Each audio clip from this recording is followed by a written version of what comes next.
ఈరోజు మనం వీడియోలో variables and data types in Python గురించి చూద్దాం. So let's start with variables. అసలు వేరియబుల్స్ అంటే ఏంటి? జనరల్గా మనం ఏదైనా ఒక ప్రోగ్రామ్ రాస్తున్నప్పుడు మనం కొన్ని వాల్యూస్ అనేవి డిఫైన్ చేయాల్సి వస్తుంది. ఆ వాల్యూస్ అనేవి మన ప్రోగ్రాంలో మల్టిపుల్ టైమ్స్ యూజ్ చేస్తాం. లైక్ మనం ఒక ఎడిషన్ ఆఫ్ 2 నెంబర్స్ ప్రోగ్రామ్ రాస్తున్నాం. అప్పుడు ఫస్ట్ ఆ 2 నెంబర్స్ ఏంటో మనం డిఫైన్ చేయాలి కదా.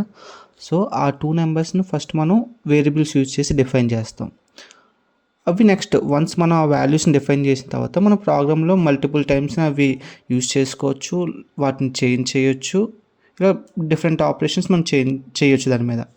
అయితే ఇప్పుడు అసలు ఈ వేరియబుల్స్ ఎలా వర్క్ అవుతాయి? ఫస్ట్ మనం ఏదైనా వాల్యూ ఒక ప్రోగ్రామ్లో డిఫైన్ చేస్తున్నామంటే మనం ప్రోగ్రామ్ ఎగ్జిక్యూట్ చేయగానే ఫస్ట్ ఆ వాల్యూస్ అన్నీ కూడా మన మెమరీ లొకేషన్, మన సిస్టమ్ మెమరీలో స్టోర్ అవుతాయి. అయితే ఆ సిస్టమ్ మెమరీలో స్టోర్ అయిన ఆ వాల్యూ అనేది మనకు ప్రోగ్రామ్కి ఎలా తెలుస్తుంది నెక్స్ట్ స్టెప్లో? ఓకే, ఈ వాల్యూని ఫెచ్ చేయాలి, ఈ పర్టికులర్ లొకేషన్లో ఉన్న వాల్యూని ఫెచ్ చేయాలని మన ప్రోగ్రామ్కి ఎలా తెలుస్తుంది? సో దానికే మన వేరియబుల్స్ అనేవి హెల్ప్ అవుతాయి. మనం వాల్యూని వేరియబుల్కి ఎప్పుడైతే అసైన్ చేస్తామో ఆ వేరియబుల్ ఈజ్ నథింగ్ బట్ ఆ వాల్యూ మెమరీ లొకేషన్ ఎక్కడైతే స్టోర్ అవుతుందో ఆ మెమరీ లొకేషన్ యొక్క రిఫరెన్స్ అనమాట, లైక్ అడ్రస్. నో ఇప్పుడు ఆ వేరియబుల్ మనం నెక్స్ట్ టైం ఎక్కడైనా ప్రోగ్రాంలో యూస్ చేస్తున్నాం అంటే no you know the memory address. అప్పుడు దాన్ని యూజ్ చేసుకుని రెఫరెన్స్ యూజ్ చేసుకొని మనం ఆ వాల్యూని ఫెచ్ చేసుకోవచ్చు. Let's see like in the presentation how it works. ఇప్పుడు మీరు ఈ సింపుల్ ప్రోగ్రామ్ చూస్తే నేను 2 వేరియబుల్స్ క్రియేట్ చేస్తున్నాను. వేరియబుల్ 1 ఏంటంటే num1, దానికి 3 అనే వాల్యూస్ 3 వాల్యూ అసైన్ చేస్తున్నాను. సో దీనికి సింటాక్స్ ఏంటంటే వేరియబుల్ డిఫైన్ చేయడానికి వేరియబుల్ నేమ్ ఏదైనా మీరు నేమ్ ఇచ్చుకోవచ్చు and equals to assignment operator and మన వాల్యూ, ఏ వాల్యూ అయితే అసైన్ చేద్దామో ఆ value. So this is the syntax to define A variable. Now ఇప్పుడు నేను ఫస్ట్ 2 లైన్స్ ఎగ్జిక్యూట్ చేసిన తర్వాత ఏం చేస్తుందంటే ప్రోగ్రామ్ 3,5 అనే వాల్యూస్ని మన సిస్టమ్ మెమరీలో స్టోర్ చేసి ఆ పర్టికులర్ లొకేషన్కి num1 అండ్ num2 రిఫరెన్సెస్ని అసైన్ చేస్తుంది. Let's see that.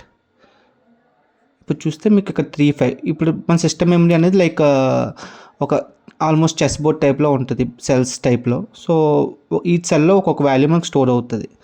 సో ఇప్పుడు 3 ఇక్కడ స్టోర్ అయ్యింది ఒక పర్టికులర్ సెల్లో. ఆ సెల్కి రిఫరెన్స్ కింద num1 అనే మన వేరియబుల్ అసైన్ చేస్తున్నాం.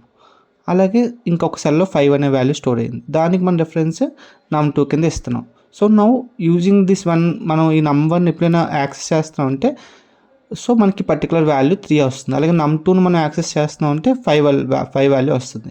సో నెక్స్ట్ స్టెప్లో నేను ఏం చేస్తున్నాను, ఇక్కడ ప్రింట్ చేస్తున్నాను. ఏం ప్రింట్ చేస్తున్నాను? num1 ప్లస్ num2 అంటే 3 + 5 యాడ్ చేయాలి నేను. సో ఇక్కడ num1 అంటే ఏంటి?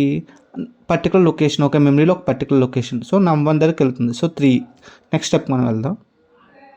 ఇప్పుడు చూస్తే num1 ఇదేం చేసింది, ఇక్కడ నుంచి వెళ్ళి 3 ఫెచ్ చేసింది మెమరీ నుంచి. అలాగే num2 ఏం చేసింది, మెమరీ నుంచి 5 ఫెచ్ చేసింది. సో ఫెచ్ చేసి నెక్స్ట్ ఆ సమ్ క్యాలిక్యులేట్ చేసి అది నాకు ప్రింట్ చేస్తుంది. నెక్స్ట్ స్టెప్లో ఏం చేస్తున్నాను, నేను num1ని num2ని మల్టిప్లై చేస్తున్నాను. సో ఇక్కడ కూడా same thing. First num1 value memory నుంచి ఫెచ్ చేస్తుంది, అలాగే num2 వాల్యూ సిస్టమ్ నుంచి ఫెచ్ చేస్తుంది. ఆ రెండింటిని మల్టిప్లై చేసి వచ్చిన వాల్యూని ఇక్కడ నేను ఇంకొక కొత్త వేరియబుల్కి అసైన్ చేస్తాను, కొత్త వేరియబుల్ క్రియేట్ చేస్తాను num3. సో ఇప్పుడు వచ్చిన ప్రోడక్ట్ ఏదైతే ఉందో 3 × 5 15 అనేది మళ్ళీ సిస్టమ్ మెమరీలో స్టోర్ అవుతుంది విత్ num3 రిఫరెన్స్. ఇప్పుడు చూసారు కదా, వాల్యూ ఫెచ్ చేసిన తర్వాత 15 అనేది మన సిస్టంలో స్టోర్ అవుతుంది.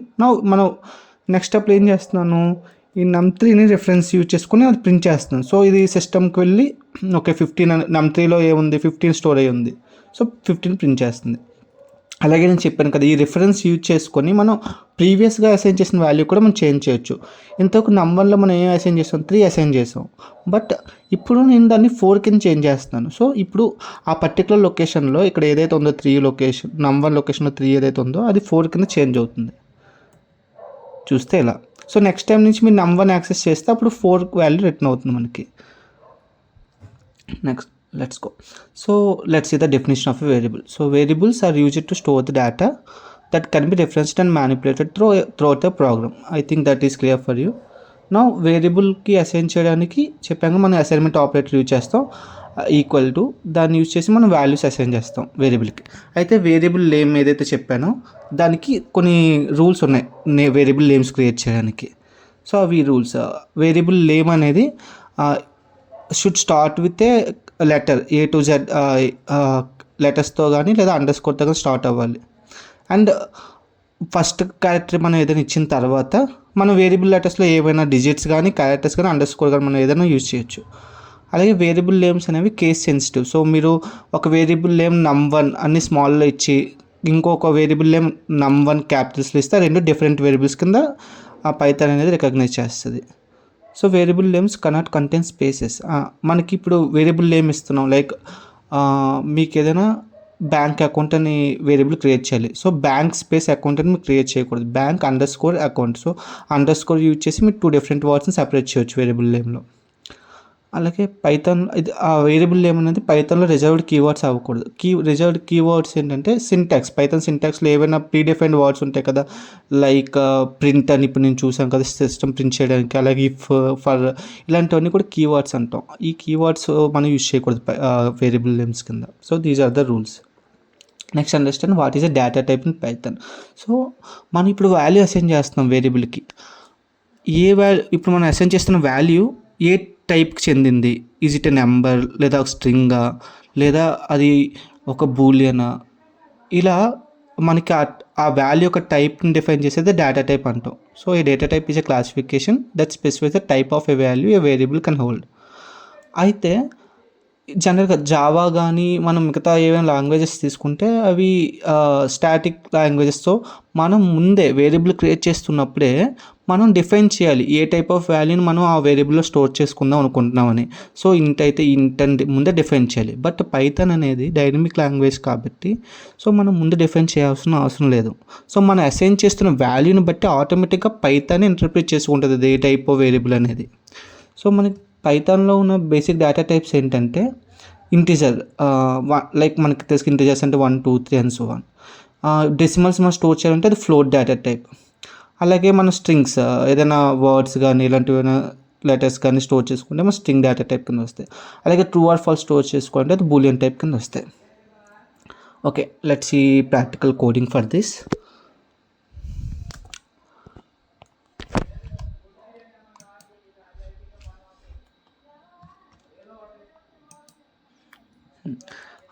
ఇక్కడ నేను మీకు ప్రోగ్రాంలో చూపించిన కోడ్ జస్ట్ ఎగ్జిక్యూట్ చేస్తున్నాను. ఇక్కడ PPTలో చూపించింది.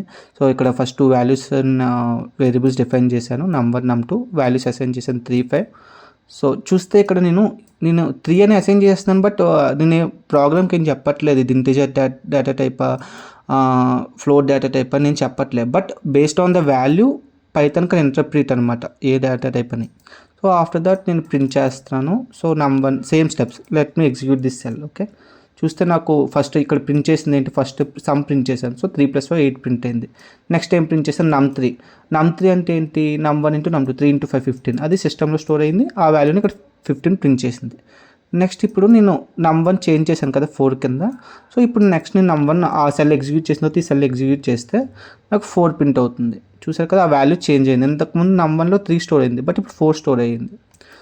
సో వేరియబుల్ అనేది మనకి ఒక పర్టికులర్ వాల్యూని స్టోర్ చేసుకోవడానికి యూజ్ఫుల్ అవుతుంది.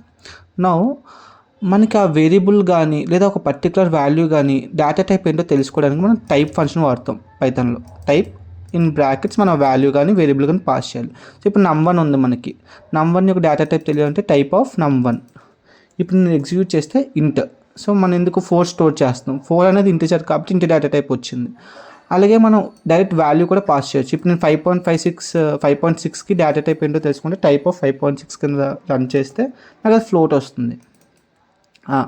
ఇప్పుడు ఇందాక నేను జస్ట్ చెప్పాను కదా, నేను ఇందాక ఏం చెప్పాను, num1లో 4 అయ్యింది, స్టోర్ అయ్యింది. ఇప్పుడు నేను అది ఇంటిజర్ టైప్ కింద వచ్చింది. ఇప్పుడు నేను num1లో ఒక స్ట్రింగ్ డేటా టైప్ స్టోర్ చేసుకుందాం అనుకుంటున్నాను. ఇప్పుడు DFG. ఇప్పుడు దీని యొక్క టైప్ చూద్దాం అనుకుంటున్నాను నేను, టైప్ ఆఫ్ num1.